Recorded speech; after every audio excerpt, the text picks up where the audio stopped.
Hello friends, welcome to ரயில்கோல் channel. இன்னும் few டேஸில் ஆர்ஆர்பி என்டிபிசி கிராஜுவேட் லெவலுக்கான CBT2 எக்ஸாம் வரப்போகுது. ஆஸ்பிரண்ட்ஸ் எல்லோரும் தீவிரமாக இதுக்கு ப்ரிப்பேர் பண்ணிகிட்டு இருப்பீங்க. இதோட லாஸ்ட் மினிட் டிப்ஸ் என்னெல்லாம்னு இந்த வீடியோவில் பார்க்க போகிறோம். Graduate level CBT1 cut off நம்ம ப்ரிடிக்ட் பண்ண மாதிரி வந்துருந்துச்சு. டாப் 5 ஸ்கோரர்ஸ் ஆஃப் அவர் ஃபாலோயர்ஸ்க்கு கேஷ் ப்ரைஸும் கொடுத்தாச்சு. அண்ட் இப்போ CBT1 கிளியர் பண்ணி CBT2 அட்டன் பண்ண போகிறவங்களுக்கு ஃபஸ்ட்டு என்னோட பெஸ்ட்டு விஷஸை சொல்லிக்கிறேன். ஆர்ஆர்பி சைட்லேருந்து graduate level CBT2 mark test link ரீசெண்டாக விட்டுருந்தாங்க. அதில் மிக்சடு டைப் ஆஃப் கொஸ்டின்னு சொல்லிட்டாங்க, not section wise exam. So இது ரியல் ஹார்ட் ஒர்க்கிங் ரயில்வே ஆஸ்பிரண்ட்க்கு பெனிஃபிட்டட் ஒன்று தான் நான் சொல்லுவேன். ஏன்னா செக்ஷன் வைஸ் எக்ஸாம்னா பேங்கிங் SSC ஆஸ்பிரண்ட்ஸ் ஈஸியாக பண்ணிடுவாங்க. இப்போ மிக்சடு டைப் ஆஃப் கொஸ்டின்ஸ் இருக்கப்ப அதுக்கு ஏற்ற மார்க் போடாமல் கண்டிப்பாக நல்லா பெர்ஃபார்ம் பண்ண முடியாது. ரீசன் என்னென்னா, நம்ம 90 மினிட்ஸில் 120 கொஸ்டின்ஸ் பார்த்தாகணும். நீங்கள் ஒரு கொஸ்டினுக்கு 1 மினிட் எடுத்தால் கூட 90 கொஸ்டின்ஸ் தான் பார்க்கவே முடியும். ஸோ இங்கே வைட்டல் ரோல் ப்ளே பண்ண போகிற விஷயம் என்ன அப்படின்னா, நீங்கள் ப்ராக்டிஸ் பண்ண மார்க் டெஸ்ட் மட்டும்தான். CBT1 எக்ஸாமில் நீங்கள் டாப் ஸ்கோரராக இருந்தாலும் சரி, ஜஸ்ட்டில் கிளியர் பண்ணியிருந்தாலும் சரி, அது மேட்டரே இல்லை.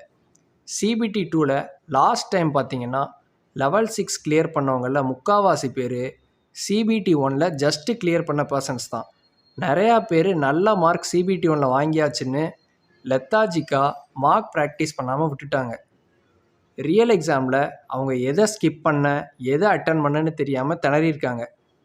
ஏன்னா இங்கே லிமிட்டட் டைமில் கொஸ்டின்ஸ் அதிகமாக நம்ம அட்டன் பண்ண வேண்டியதாக இருந்திருக்கு. ஸோ இங்கே லக்குக்கு வேலையே கிடையாது. உங்கள் ப்ரீவியஸ் ஹார்ட் ஒர்க் அண்டு CBT2வில் நீங்கள் பண்ண போகிற ஸ்மார்ட் ஒர்க், இதுதான் இங்கே மெயின் ரோலாக இருக்க போகுது. நீங்கள் எக்ஸாம் பிஃபோர் என்னெல்லாம் பண்ணியிருக்கணும், எக்ஸாம் டைமில் என்ன பண்ணணும்னு இப்போ சொல்கிறேன். பிஃபோர் எக்ஸாம் இந்த ஃபியூ டேஸில் படித்ததை நல்லா ரிவைஸ் பண்ணிக்கோங்க. புதுசாக எதுவும் படிக்க வேண்டாம். ஃபார்முலாஸ்லாம் ஃபிங்கர் டிப்பில் வச்சுக்கோங்க. CBT1ல் சொன்ன மாதிரி தான் மேப் ஸ்டடி நல்லா பண்ணியிருக்கணும். இதுவரை போட்ட மார்க் மூலியமாக உங்களுக்கே தெரியும் நீங்கள் எங்கே லேக் ஆகியிருக்கீங்க, மிஸ்டேக் அதிகமாக பண்ணுறீங்கன்னு. அதெல்லாம் கீனாக பார்த்துட்டு போயிருங்க. NTPC CBT1 graduate level and under graduate level questions எல்லாம் ஒரு கிளான்ஸ் பார்த்துட்டு போயிருங்க. அடுத்து எக்ஸாமில் என்ன பண்ண போகிறோன்னு பார்க்கலாம். நமக்கு கொஸ்டின்ஸ் எப்படிலாம் வர வாய்ப்பு இருக்குது? ஒன்று டஃப்பாக வரலாம், இல்லை ஈஸியாக வரலாம், இல்லைன்னா மாட்ரேட்டாக வரலாம். நான் மோஸ்ட்லி எதிர்பார்க்குறது மாட்ரேட் லெவல் ஆஃப் கொஸ்டின்ஸ் தான். இங்கே 120 கொஸ்டின்ஸ் நம்ம ஃபுல்லாக பார்த்தே ஆகணும். டைம் லிமிட் கம்மியாக இருக்கிறதுனால கடைசி ஃபியூ கொஸ்டின்ஸ் பார்க்காம விட்டுறாதீங்க. ஏன்னா லாஸ்ட்டில் தான் ஈஸியான கொஸ்டின்ஸே நிறைய வச்சுருப்பாங்க.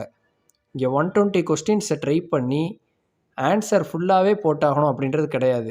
நீங்கள் 95 கொஸ்டின்ஸ் 90 மினிட்ஸில் ஈஸியானதை கரெக்டாக பிக் பண்ணி போட்டாலே போதும், கண்டிப்பாக கிராக் பண்ணிடலாம். ஹிந்தி சேனல்ஸ்லாம் 100+ வேணும்னு சொல்கிறாங்க அப்படின்னு தெரியாததெல்லாம் எடுத்து அட்டன் பண்ணிடக்கூடாது. இங்கே ஸ்மார்ட் ஒர்க் தான் ரொம்ப முக்கியம். உங்களுக்கு லீடிங் ஏரியாவாக இங்கே அமைய போகிறது ஜென்ரல் அவேர்னஸ் தான். அதுலேயும் முக்கியமாக current affairs main role play பண்ண போகுது. ரீசன் என்னென்னா, நீங்கள் மெதுவாக 15 செகண்ட்ஸ் எடுத்து ஜென்ரல் அவேர்னஸில் ஒரு கொஸ்டின் வாசித்தாலும் அடுத்து 5 செகண்ட்ஸில் 4 ஆப்ஷனை பார்த்து ஈஸியாக போட்டுடலாம். ஸோ டோட்டலாகவே நீங்கள் ஜென்ரல் அவேர்னஸ் கொஸ்டினுக்கு 20 செகண்ட்ஸ் தான் எடுக்க போகிறீங்க. அப்படி ஜென்ரல் அவேர்னஸில் தெரிஞ்சதை கரெக்டாக அட்டன் பண்ணிவிட்டு கொஞ்சம் குழப்பமாக இருக்கிறத மார்க் ஃபார் ரிவ்யூ கொடுத்துட்டு ஸ்கிப் பண்ணிடுங்க. நீங்கள் ஜென்ரல் அவேர்னஸில் எடுக்கக்கூடிய டைம் ரொம்பவே கம்மியாக தான் இருக்கணும்.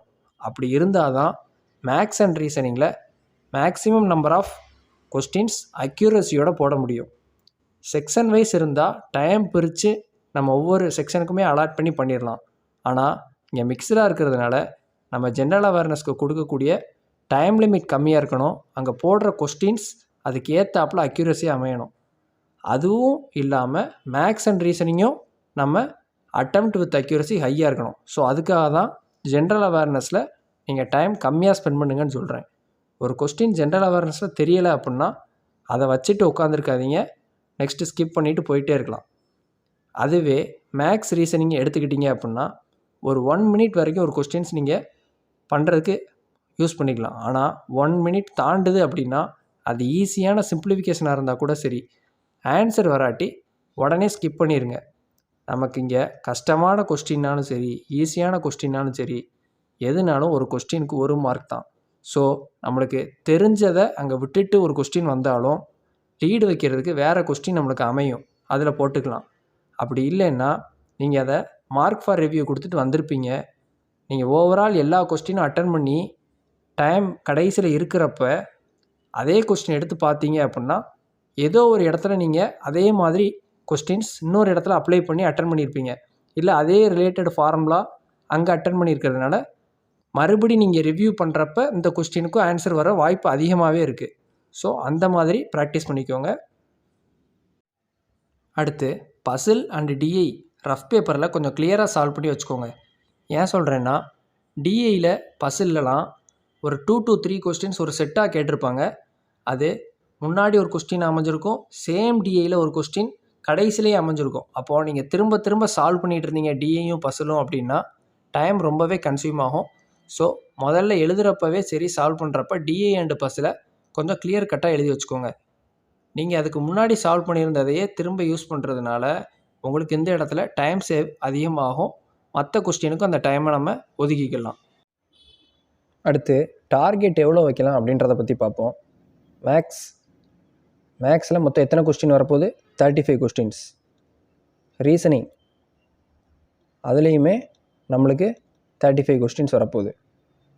அப்புறம் ஜென்ரல் அவேர்னஸ் இதுதான் இருக்கிறதுலே அதிகமான மார்க் கொண்டது, 50. மொத்தம் 120 கொஸ்டின்ஸு. 120 mark, 120 questions.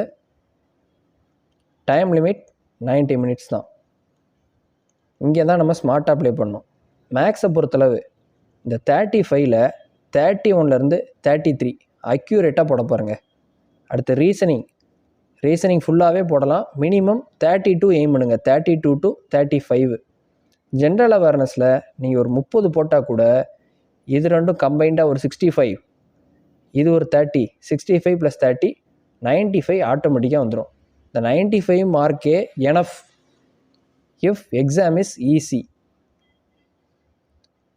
அதுவே ஒரு ஈஸி டு மாட்ரேட் எக்ஸாமாக இருக்குது அப்படின்னா டார்கெட் வந்து 90 ஃபிக்ஸ் பண்ணிக்கோங்க. Easy to moderate. அதுவே இப்போ டஃப்பாக எக்ஸாம் கேட்டிருக்காங்க அப்படின்னா 80க்கு எய்ம் பண்ணிக்கோங்க. இது வரைக்கும் நம்மளுக்கு எக்ஸாம் பார்த்திங்கன்னா எல்லாத்துலேயுமே ஒரே மாதிரி. நான் எப்படி சொல்கிறேன்னா, இப்போ 35 கொஸ்டின்ஸ் இருக்குன்னா ஈஸியான கொஸ்டின் ஒரு 25, ஒரு 5 மாட்ரேட்டாகவும் 5 டஃப்பாகவும் இப்படி தான் செட் பண்ணியிருக்காங்க. இதே மாதிரி ரீசனிங்லேயும் இருந்திருக்கு. ஜென்ரல் அவேர்னஸில் கொஸ்டின் வெயிட்டேஜ் அதிகன்றதுனால கொஞ்சம் இந்த இடத்துல வேரியேஷன் இருக்கும். இந்த மாதிரி தான் நம்மளுக்கு செட் பண்ணியிருக்காங்க. இந்த தடவை ரயில்வே ட்விஸ்ட்டு கூட வைக்கலாம். எப்படி சொல்கிறேன்னா, ரீசனிங்கில் தொடவே முடியாத அளவுக்கு கொஸ்டின்ஸ் ஒரு 10-15 வைக்கிற மாதிரியோ, இல்லை மேக்ஸில் அந்த மாதிரி செட் பண்ணுற மாதிரியோ கூட பண்ணலாம். இது வரைக்கும் நீங்கள் மார்க் டெஸ்ட் போட்டு கரெக்டாக ப்ராக்டிஸ் பண்ணியிருந்தீங்கன்னா எதை ஸ்கிப் பண்ணணும், எது வந்து அதிகமாக டைம் கன்சியூம் பண்ணணும்னு உங்களுக்கே தெரியும். அதை ப்ராப்பராக ஸ்கிப் பண்ணி நீங்கள் பெர்சன்டைல் இது வரைக்கும் நீங்கள் எப்படி இம்ப்ரூவ் பண்ணியிருக்கீங்க நீங்களே பார்த்துருப்பீங்க. அப்படி அந்த இம்ப்ரூவ் பண்ணதுக்கு காரணம் என்ன, எந்த கொஸ்டின் எல்லோரும் அட்டன் பண்ணுவாங்க, எதை அட்டன் பண்ண மாட்டாங்க அப்படின்றது உங்களுக்கே ஒரு புரிதல் வந்திருக்கும். அதுக்கு ஏற்றாப்புல அட்டன் பண்ணுங்கள். இது வந்து இது வரைக்கும் நடந்த எக்ஸாமை பொறுத்தளவு நம்ம சொல்கிறது. நம்ம அந்த இடத்துல ஒரு ட்விஸ்ட்டுன்னு வைக்கிறதுக்காக ஒரு செக்ஷனை மட்டும் ஹை லெவல் ஹார்ட் ஆக்கலாம், இல்லை 2 செக்ஷனை மாடரேட் ஆக்கிட்டு ஒரு செக்ஷனை ரொம்ப ஈஸியாகவே வைக்கலாம்.